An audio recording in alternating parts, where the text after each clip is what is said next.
warahmatullahi wabarakatuh. Perkenalkan, nama saya Radia Aulanisa dengan NIM 2334349 dari Program Studi Informatika. Pada kesempatan kali ini, saya akan mempresentasikan hasil program untuk memenuhi tugas akhir mata kuliah Praktikum Algoritma Pemrograman dengan dosen pengampu Bapak Randi Proska Sandra MSc dengan kode kelas 202313430012 pada Jumat jam 10.40 sampai jam 3 sore. Pada tugas akhir ini, saya membuat sebuah program aplikasi manajemen gaji pegawai di sebuah perusahaan, di mana program ini memiliki beberapa fitur atau menu. Latar belakang pembuatan program bermula dari kebutuhan perusahaan yang mengalami pertumbuhan signifikan dalam jumlah pegawai. Akibat pertumbuhan ini, menjadikan proses manual pengelolaan data pegawai semakin kompleks, rentan terhadap kesalahan, dan tidak efektif, sehingga aplikasi ini dapat menjadi alternatif untuk meningkatkan kontrol dan keteraturan data. Aplikasi ini bertujuan untuk meningkatkan akurasi dan konsistensi data pegawai yang tersimpan, serta memberikan kemudahan dalam input data pegawai.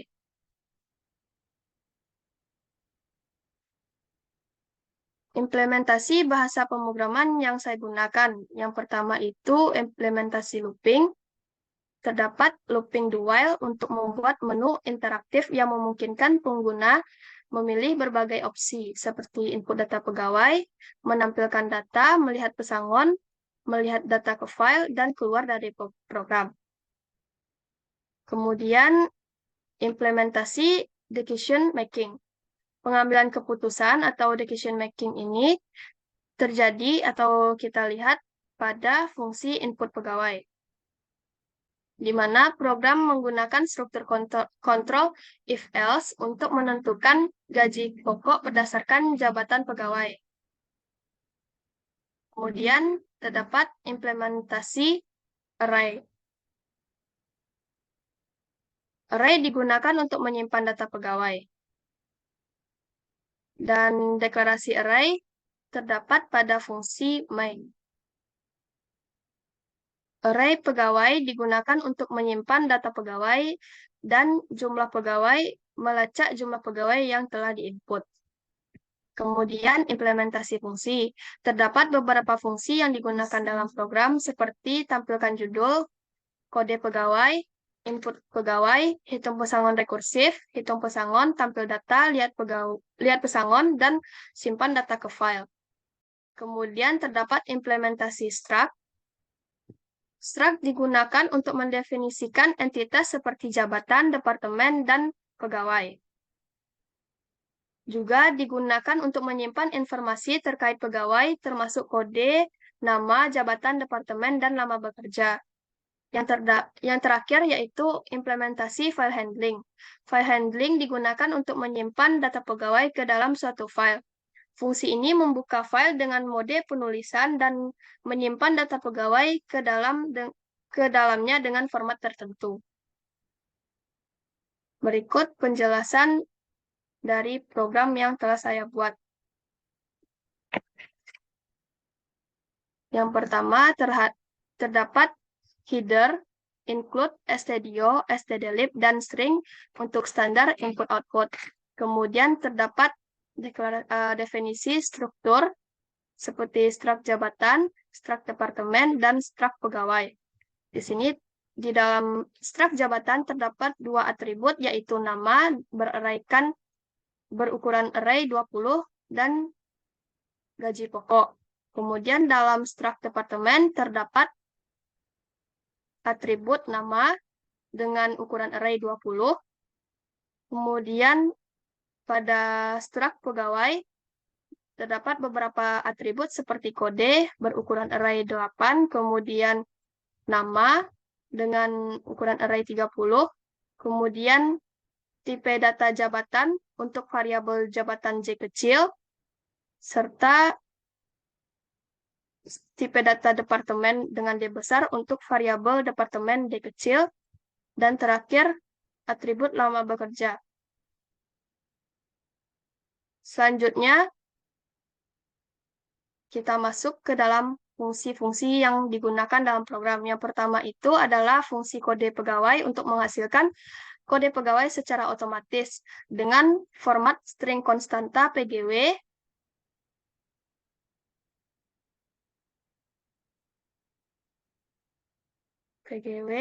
dan %03D ini untuk menyimpan bilangan bulat D dengan jumlah 3 digit.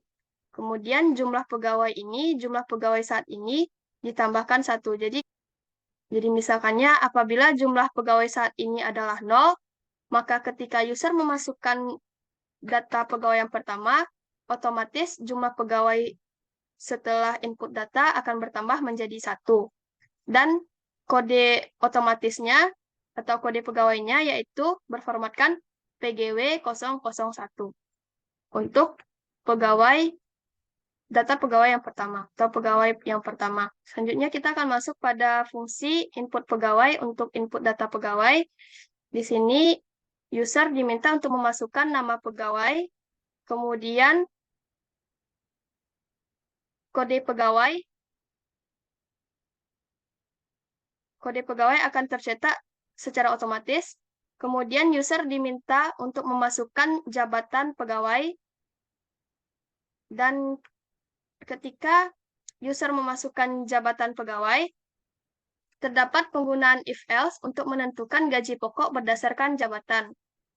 Kondisi pertama, apabila jabatan pegawai tersebut adalah senior, maka gaji yang diterima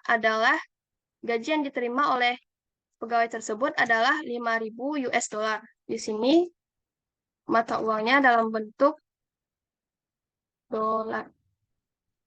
Kemudian apabila kondisi pertama tidak memenuhi, lanjut pada kondisi yang kedua apabila pegawai dengan jabatan middle akan menerima gaji pokok sebesar 4.000 US dollar. Apabila kondisi yang kedua juga tidak terpenuhi, maka lanjut kondisi ketiga yaitu apabila pegawai dengan jabatan junior, maka gaji pokok yang diterima adalah 3.000 US dollar. Apabila ketiga kondisi tidak memenuhi, maka akan muncul pesan jabatan tidak valid. Setelah pengecekan if-else, lanjut, user akan diminta untuk memasukkan nama departemen dari pegawai. Kemudian, setelah itu, user diminta untuk memasukkan lama bekerja dari pegawai. Jumlah pegawai akan terus bertambah seiring dengan inputan dari user. Jadi jika user memasukkan 2 data pegawai, maka jumlah pegawai sama dengan 2. Begitu seterusnya. Lanjut.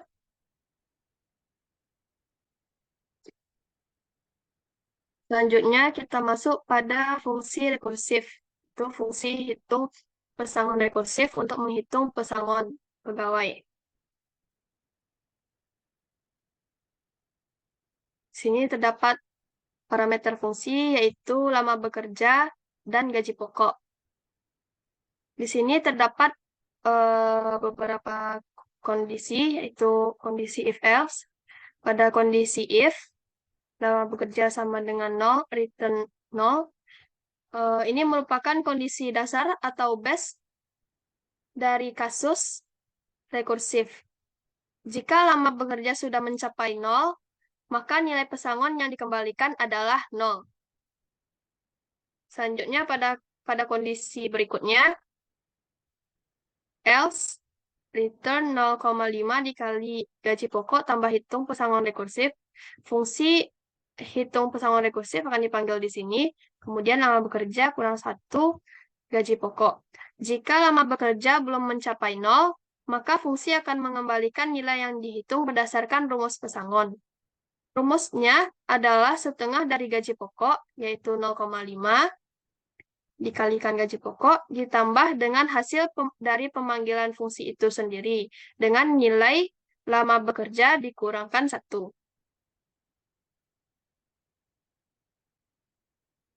Pada fungsi hitung pesangon ini, akan memanggil fungsi rekursif hitung pesangon rekursif dengan menggunakan nama bekerja dan gaji pokok jabatan dari data pegawai yang diteruskan melalui pointer pegawai. Kemudian, return merupakan nilai yang dihasilkan oleh fungsi. Ini adalah hasil dari pemanggilan hitung pesangon rekursif, yaitu nilai pesangon yang dihitung berdasarkan nama bekerja dan gaji pokok jabatan. Selanjutnya, fungsi tampil data untuk menampilkan data pegawai. Di sini akan menampilkan data pegawai yang telah diinputkan, seperti kode pegawai, nama pegawai, jabatan, gaji pokok, departemen, dan nama bekerja. Kemudian nanti akan ada penggunaan perulangan for untuk menampilkan data pegawai. Di sini terdapat perhitungan potongan pajak, total gaji, dan pesangon. Di sini perhitungan untuk potongan pajak yaitu 0,1 dikalikan gaji pokok. Nanti akan memunculkan pesan potongan pajak atau akan muncul informasi terkait potongan pajak yang diterima oleh pegawai. Kemudian perhitungan total gaji, di mana gaji pokok dikurangi potongan pajak yang telah dihitung. Nanti akan memunculkan informasi terkait total gaji yang akan diterima pegawai setelah pemotongan pajak. Kemudian perhitungan pesangon, yang mana fungsi dari hitung pesangon akan dipanggil, dan akan muncul informasi terkait pesangon yang diterima oleh pegawai berdasarkan lama ia bekerja. Berikutnya, fungsi lihat pesangon untuk melihat pesangon pegawai berdasarkan kode pegawai. Di sini saya mendeklarasikan variabel kode dengan ukuran array 8 tipe data char. Dan user diminta untuk memasukkan kode pegawai yang nantinya akan disimpan dalam variabel kode. Variabel kode yang baru ini. Kemudian adanya deklarasi variabel indeks bernilaikan -1, kemudian variabel i. Di sini terdapat perulangan for. Apabila nilai i sama dengan 0, i kurang dari jumlah pegawai, i akan terus bertambah hingga memenuhi batas jumlah pegawai. Di sini kita akan membandingkan. Di sini terdapat kondisi untuk membandingkan antara kode yang berada dalam struk pegawai, yang mana kode variabel kode di sini merupakan inputan otomatis pada input data pegawai. Kemudian akan dibandingkan dengan variabel kode yang dimasukkan oleh user pada pesan masukkan kode pegawai. Apabila perbandingan kode pegawai pada struk data pegawai dengan kode variabel baru sama dengan 0, maka indeks sama dengan nilai indeks sama dengan nilai i. Kemudian program akan dihentikan. Selanjutnya terdapat kondisi lain, yaitu jika nilai indeks tidak sama dengan -1, maka fungsi tampil data akan dipanggil. Dan apabila kondisi if tidak terpenuhi, maka akan muncul pesan pegawai dengan kode sekian tidak ditemukan. Selanjutnya, fungsi simpan ke file untuk menyimpan data pegawai ke dalam file.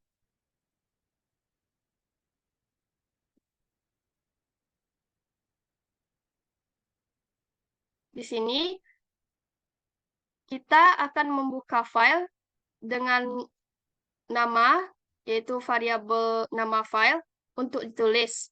Fungsi fopen mengembalikan pointer ke file besar dengan pointer.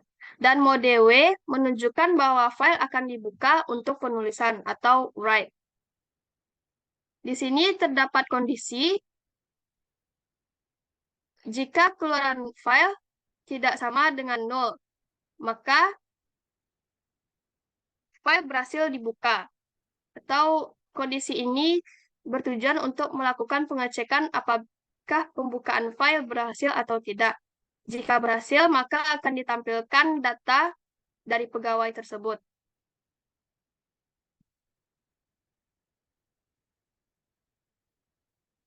Namun, apabila file tidak berhasil dibuka, maka akan muncul pesan gagal membuka file untuk disimpan. Fungsi yang terakhir yaitu fungsi tampilkan judul untuk menampilkan judul program.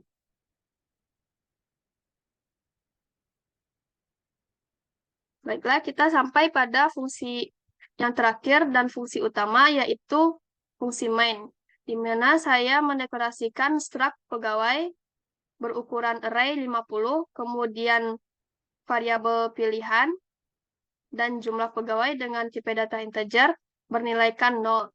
Kemudian saya memanggil fungsi tampilkan judul pertama kali. Setelah itu, terdapat looping do while, di mana pada looping do akan ditampilkan informasi menu seperti input data pegawai, tampil data pegawai, lihat pesangon pegawai, simpan data pegawai ke file, dan yang terakhir menu keluar. User diminta untuk memilih menu dari 1 sampai 5, dan inputan dari user tadi akan disimpan ke dalam variabel pilihan.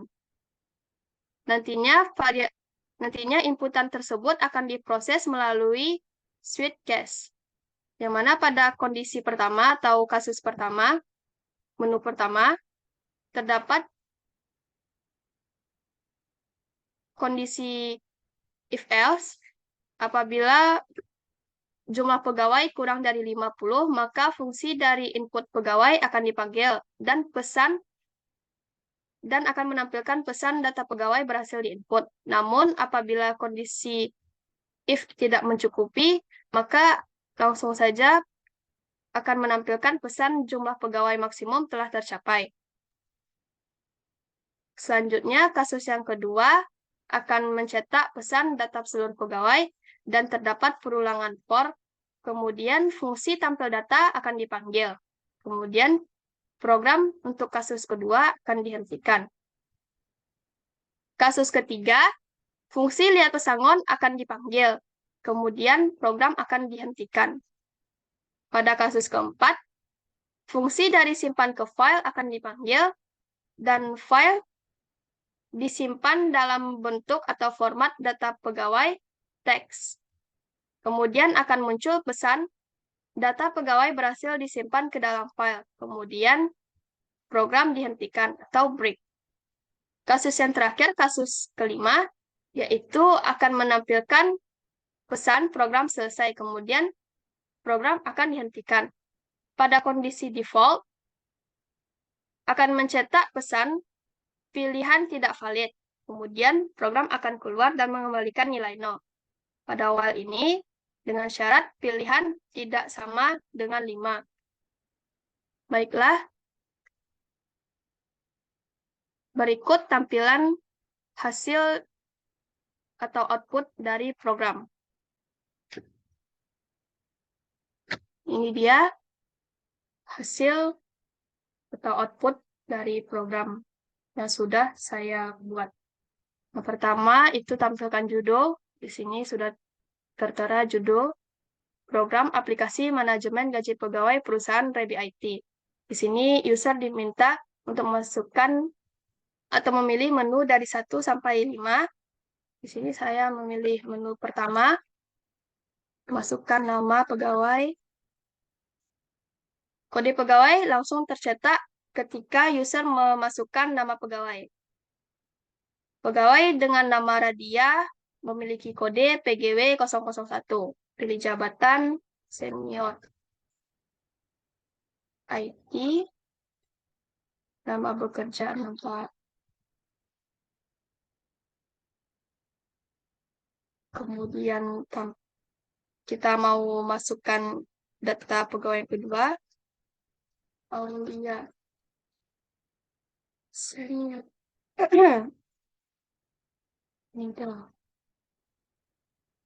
IT.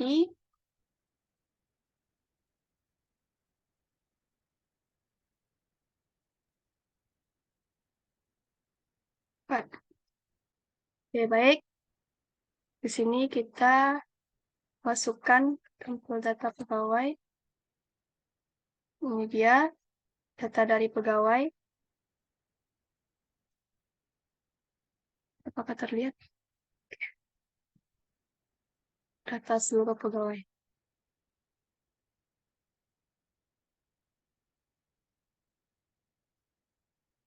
Kemudian kita akan pilih nomor menu 3, masukkan kode pegawai.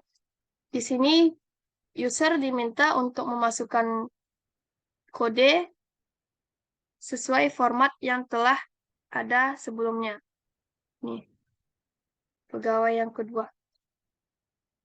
Sudah tampilkan.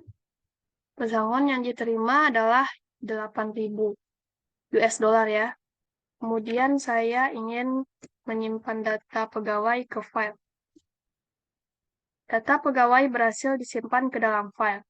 Kemudian kita akan cek ini. Oke, baik. Kita lanjutkan pada program tadi. 5. Oke, program selesai. Baiklah, sekian video presentasi saya pada hari ini. Mohon maaf apabila ada kesalahan kata. Baiklah, saya akhiri. Wassalamualaikum warahmatullahi wabarakatuh.